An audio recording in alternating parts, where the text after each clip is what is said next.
On est chez PNY, toujours au Computex, on vous montre un monstre de carte graphique avec la, je triche, PNY X Cooler Master GeForce RTX 4090 Verto ARGB Dual Fan. On a donc cette carte graphique qui est énorme, hein. Elle fait 5 slots d'épaisseur, 5 slots, hein. Vous voyez ma main, c'est la largeur de ma main.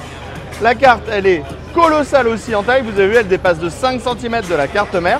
Et en fait, on va avoir un système de refroidissement qui va être fait par Cooler Master avec 2 gros radiateurs, une tonne de caloduc, une peinture céramique noire. Et on va avoir 2 ventilateurs Mobius en RGB qui vont venir en fait souffler l'air sur le radiateur de la carte graphique. Ça fait un peu penser à ce qu'on avait, à ce qu'on a chez Asus avec Noctua, mais là c'est PNY plus Cooler Master. Il y a du gros RGB, clairement on n'est pas trop dans la discrétion, mais si on affiche par exemple de la couleur blanche, eh ben, ça sera beaucoup plus discret.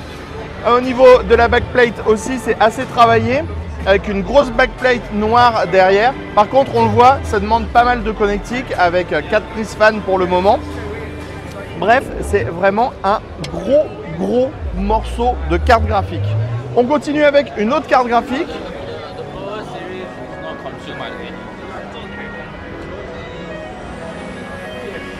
Et la PNY GeForce RTX 4090 Grey Edition.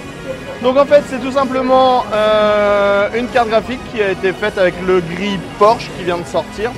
Et ce qui est assez intéressant, c'est que l'on soit sur les parties en plastique, les parties en acier, les parties en aluminium ou la backplate, le gris est absolument le même partout. Après, on reste sur une Accelerate classique, juste elle va être grise et c'est plutôt vraiment joli dans cette couleur. Ça pourrait très bien se marier avec certains boîtiers. On va retrouver bien sûr le RGB et les 3 ventilateurs. Dernier petit produit à arriver chez PNY, je vous le montre, c'est le PNY Dual Fan ARGB SSD Heatsink Synchronized with PNY Virtual Graphic Card.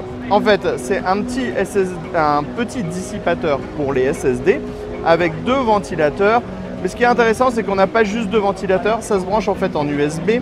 Donc ça veut dire qu'on a un petit MCU à l'intérieur. On va pouvoir gérer plus facilement en fait les températures et on va pouvoir aussi gérer le RGB sur le SSD. Pour pouvoir gérer les températures, ça veut dire qu'on va pouvoir réguler plus facilement la vitesse des 2 petites turbines de 17 mm qui sont à l'intérieur et qui vont probablement cracher bien les watts.